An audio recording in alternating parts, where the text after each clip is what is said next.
Okay, so chapter 35, last chapter for this year. Um, like I was saying before, like every chapter of Tanya just has its own beauty, its own specialty, its own wow moment. So this chapter of Tanya is going to take us on a journey way back to the beginning of Tanya, actually, because up till now, up till this point in Tanya, we have been doing a lot of talking about emotions and how to overcome our emotions, how to overcome the Yetzer Hara, how to overcome the desires of the animal soul. Lots of different techniques to develop love of Hashem. Lots of different techniques how to, withhold yourself from temptation or sinning, etc., etc. We've even discussed obstacles which can come our way in the way of serving Hashem when one examines one's own spiritual standing. And that's been the major theme of Tanya up till now. Now, Tanya, the Alter Rebbe is going to remind us about the pasuk upon which Tanya is based, which is the pasuk that we actually read a couple of parshas ago in the Torah when Moshe Rabbeinu is kind of making his farewell speech to the nation. And he reminds them that Kikarev Elecha Hadavar Ma'od, that really Torah is very relevant to you. The thing is very near to you. Kikarev Elecha Hadavar Ma'od. Baficha, in your speech, bilvavcha, in your heart, in your emotions, la asoisoi, to do it, meaning to very, very importantly, to fulfill the commandments, to observe the mitzvahs in action as well. Now, it is actually, we have learned in Tanya, it is actually the nature of a Jew to serve Hashem. That is our inherent spiritual genetic makeup, is our nature to serve Hashem, even though at times it might seem difficult and we act ungodly many times, right? But because of the fact that when things are extremely clear and your eyes are open to the fact that negating Hashem might mean giving up your life, and you are willing to give up your life because Hashem is your life, and therefore you will never negate Hashem. We take those feelings which are revealed at that moment, and Tanya teaches us throughout all the chapters that you can, in fact, fulfill Torah and mitzvahs with emotion. It is accessible. You are able to do it. But now, with emotions means bilvavcha, right? In your heart, you are able to have the correct feelings. And when you have the correct feelings, everything becomes clear, and you're one with Hashem, and you fulfill the mitzvahs. But now we actually begin discussing how doing the mitzvah, the actual act of the mitzvah, not the feelings, actually is essential as well. We will begin to understand what is so special about doing the mitzvah, even more than the feelings and motivation behind the action.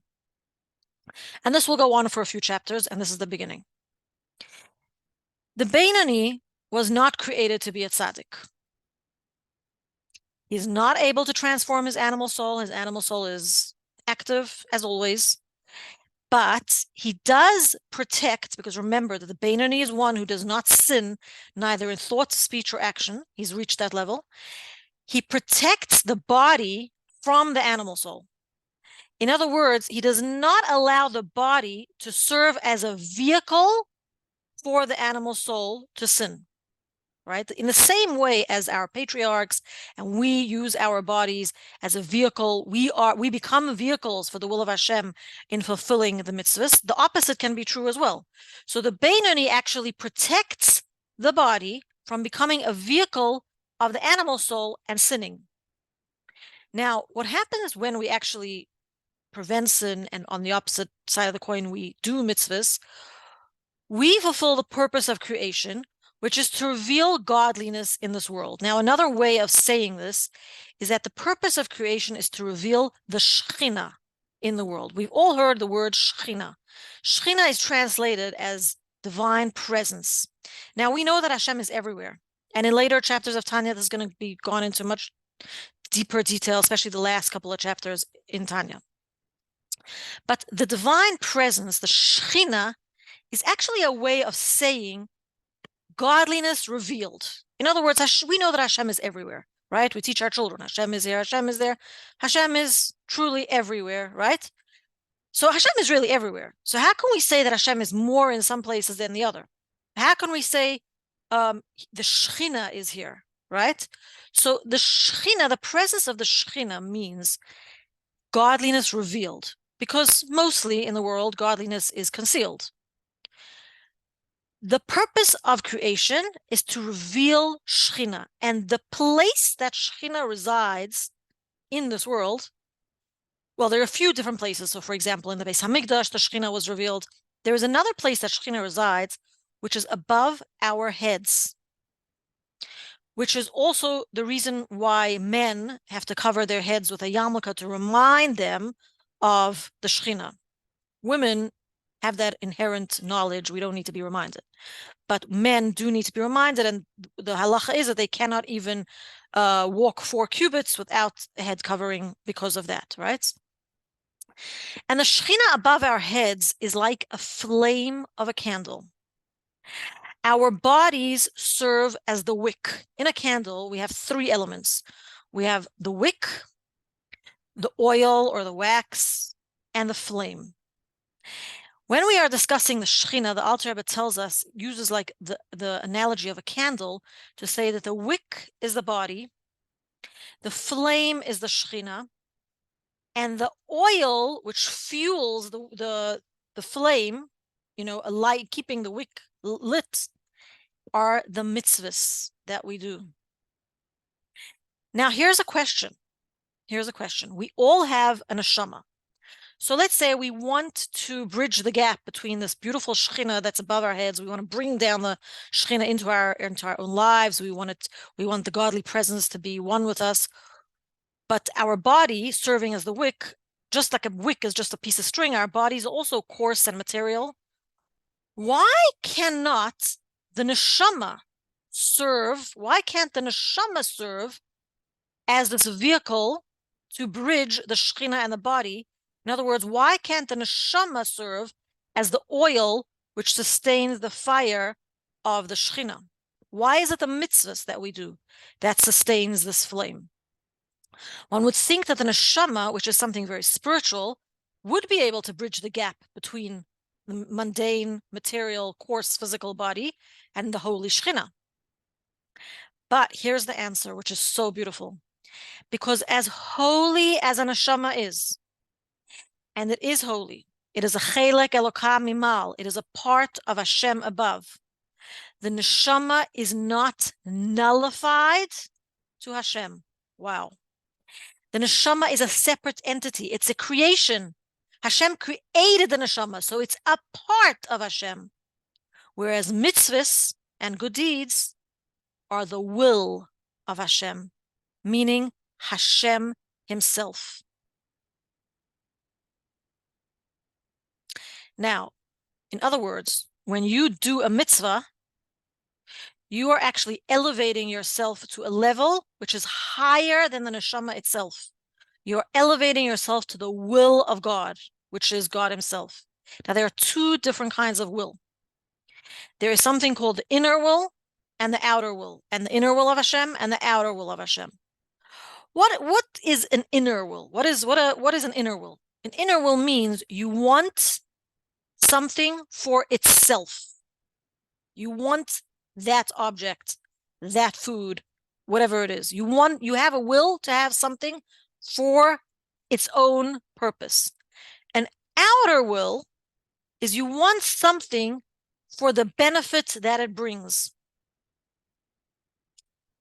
not necessarily for the thing itself. So take, for example, we mentioned earlier in Tanya, Hashem keeps Klippa alive, for example, but doesn't really like Klippa. And he created Klippa, but he didn't create Klippa for Klippa itself. He creates Klippa for us to overcome. So that would be an outer will.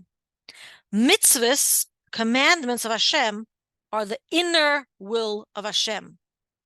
Hashem created the world That's his outer will. He created the world for the sake of Torah and mitzvahs, because he wanted us to learn Torah and do mitzvahs. That is his inner will. In other words, he created a world for the benefit it brings in enabling us to fulfill the commandments, which is his inner will. That's why in the world, Hashem's countenance is concealed. And in doing a mitzvah, we reveal Hashem's countenance because that's his innermost desire. When you do a mitzvah, it is Hashem's will, and it's not restricted to how much the neshama can feel, how much the neshama loves Hashem. Now, don't get me wrong, Tanya also will say in the end, obviously, in the next few chapters, we're going to understand that feelings are also important. This chapter is talking about action, but action doesn't depend on the feelings.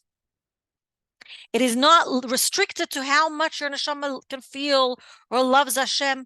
When you do a mitzvah, you are becoming one with Hashem, and the Shekhinah rests upon you. What does it mean, the Shekhinah rests upon you?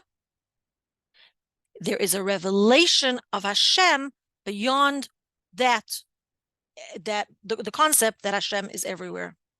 The truth of Hashem is revealed. And what happens is, when you do a mitzvah, you become incorporated and absorbed within Hashem. You become nullified to Hashem. The oil feeding the wick becomes the fire. It gets consumed into the fire. When we do a mitzvah, putting our own will aside, we become one with Hashem, because everything else stops at that moment. At the moment of a mitzvah, actually, we're like a tzaddik. Doing a mitzvah, we're like a tzaddik, because everything else at that moment ceases to exist. You are one with Hashem, completely nullified with him, in very much the same way as the oil becoming the fire in the flame of a candle. Now, what's the difference between feelings and action? Feelings are very strong, are very powerful. When you love Hashem, it permeates your whole being, your emotions. You've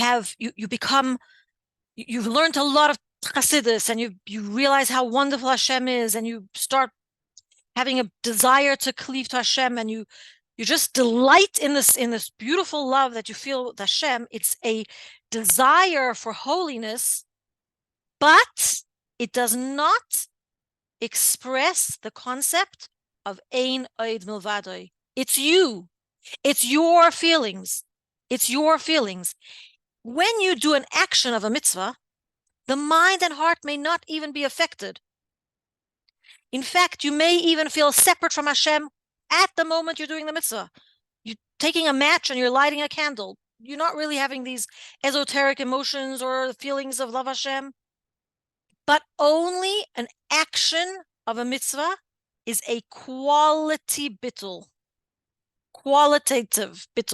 to Hashem, and serves as a dwelling place. That's when Hashem really reaches the lower spheres.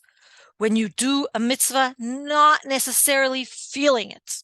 Now, we're going to discuss later on how we should feel it, but this is the quality of a mitzvah, even without the emotions behind.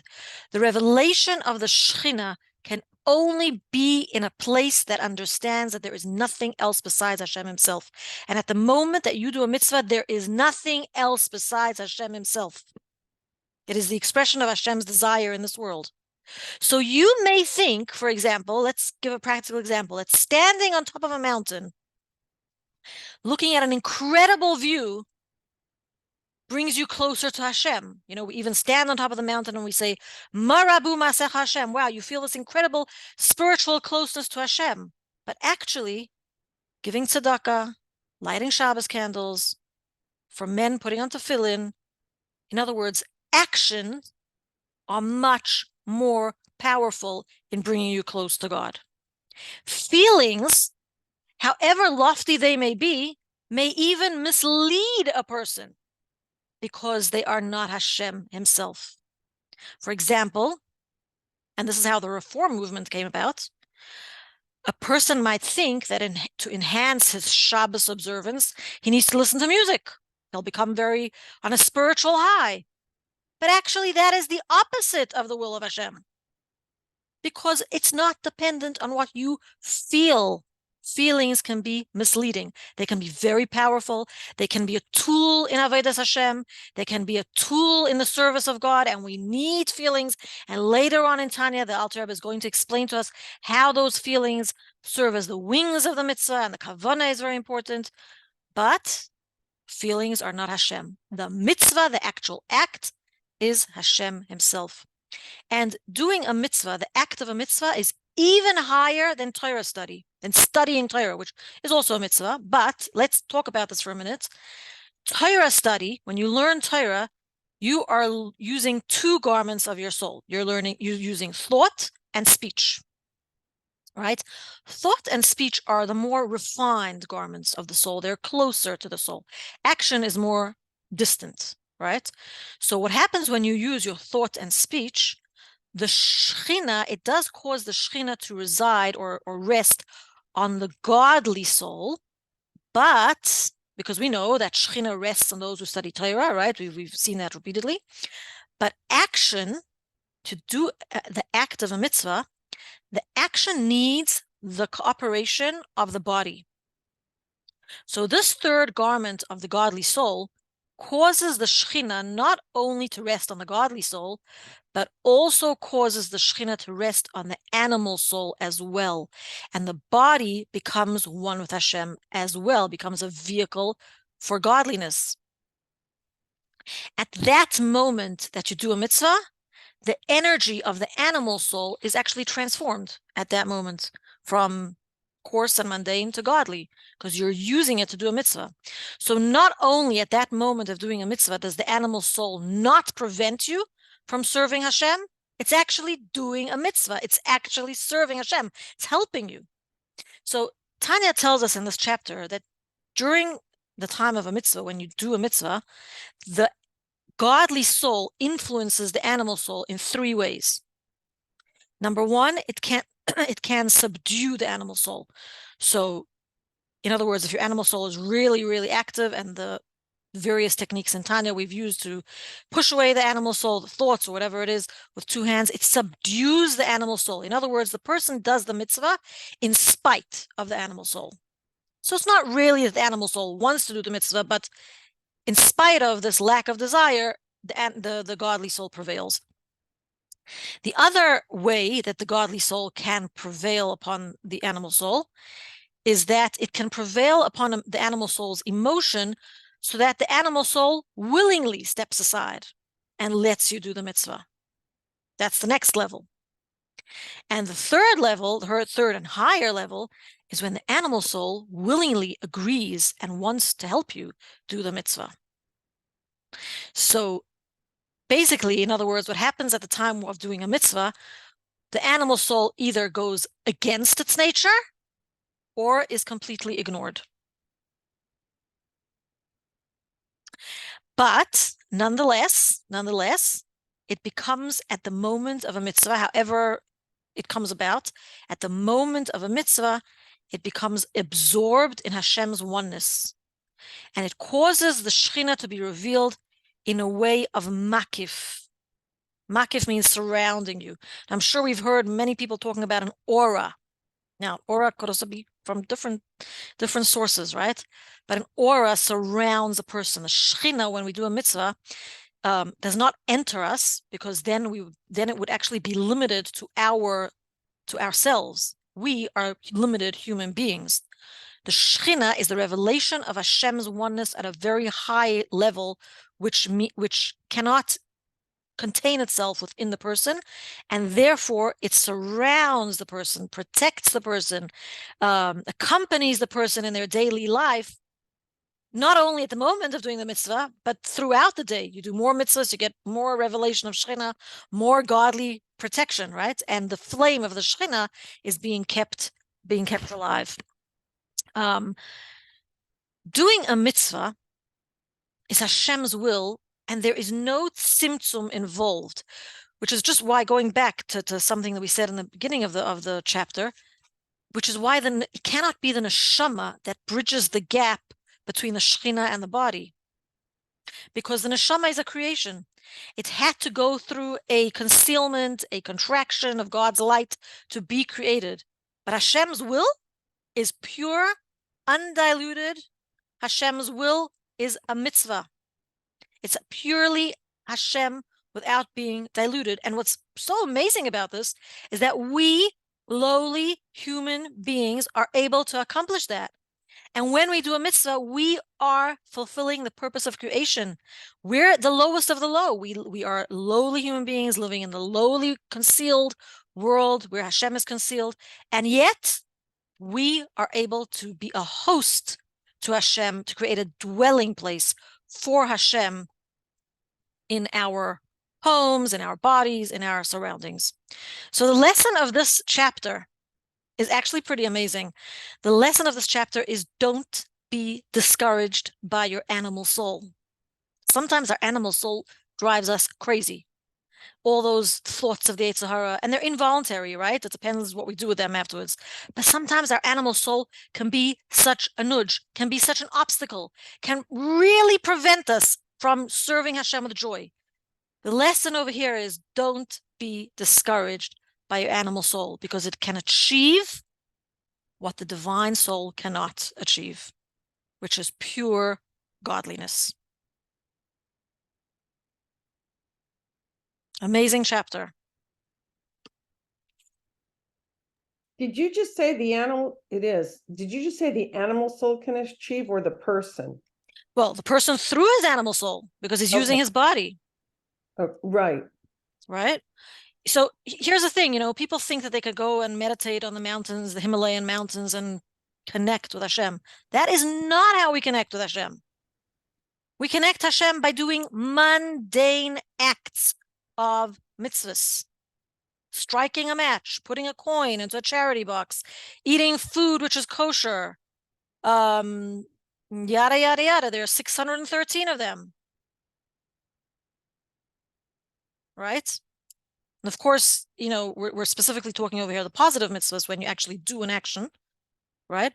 But we are able to achieve something that the divine soul cannot achieve without the help of the body. The godly soul needs the body. The animal soul elevates at this point in time when a person does a mitzvah and your animal soul is not being occupied in doing something else. It's being occupied in doing a mitzvah. It's elevating you to a level higher than your own neshama, which is Hashem's pure, undiluted will.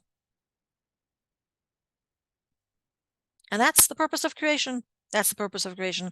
And that's why when we come to Rosh Hashanah, we ask Hashem for physical needs to enable us to do the mitzvahs. It's not low. At the same time as we're coronating Hashem as our king, we're also asking him for, money and houses and cars and health and children and shidduchim and all these kind of things that we need in order to serve him. We use this world, we use our bodies to serve Hashem. We're able to do it it's much more powerful than just the spirituality.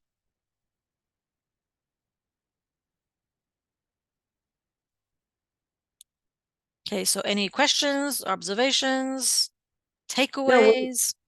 Well, when you say that we use this world and our body to serve Hashem, which is more powerful than spirituality, it just reminds me of how many people, when I'm saying, I say, well, do you like Shabbos candles? No, I'm very spiritual. I'm very spiritual. I'm like, okay, I'm a Jew at heart. You ever heard that expression? I'm a Jew at heart. Okay, I said, but you just light a candle. That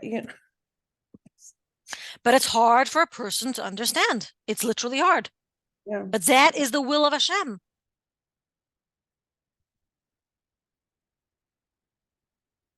Yeah. You could learn we're coming up to Sukkot. You could learn all the laws and intricacies and customs of shaking a lulav and esrog.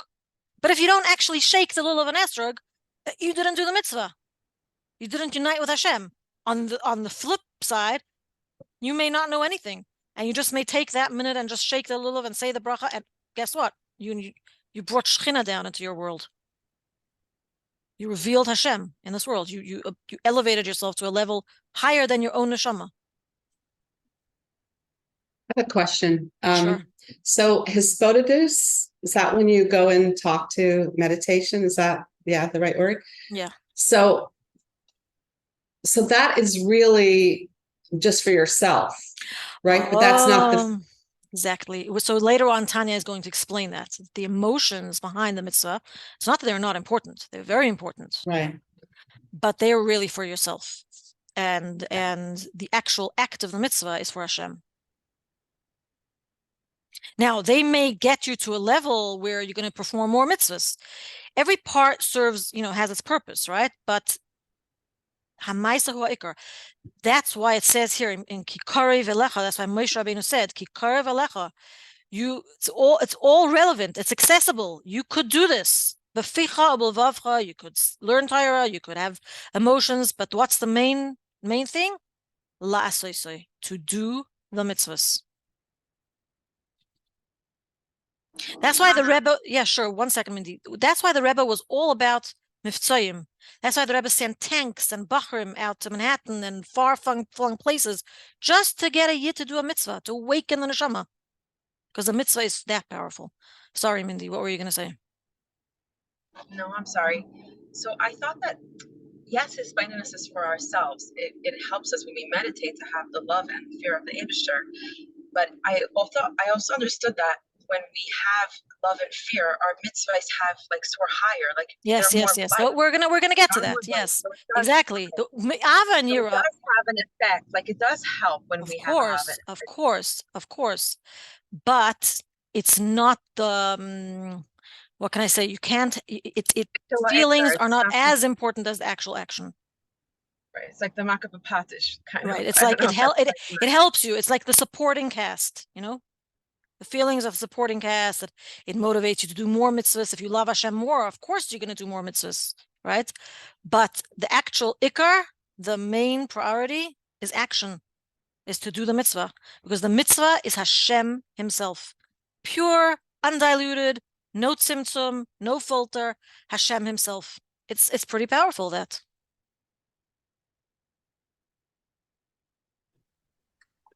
Practically speaking, running a Jewish home, if you really think about it, almost Exactly. everything we do, Mhm. every single thing we do is a mitzvah. There, if you think of it that way, you realize it's just really that intention behind it, noticing that this is every single thing we're doing. Yeah, agreed. Is the mitzvah. So really, it's just that emotion behind it actually kind of is, like we're saying, for us to realize, oh, this is not for me, it's for Hashem. And just with that, you really realize how many mitzvahs you actually do have. And that itself, that's why it's so close to us. Right. Yeah, that's wonderful. It's There's the a whole, cute yeah, Nomi. Oh, hi, Nomi. Hi. There's a cute story about, I think it's a Manis Friedman story about the people who say they're feeling it.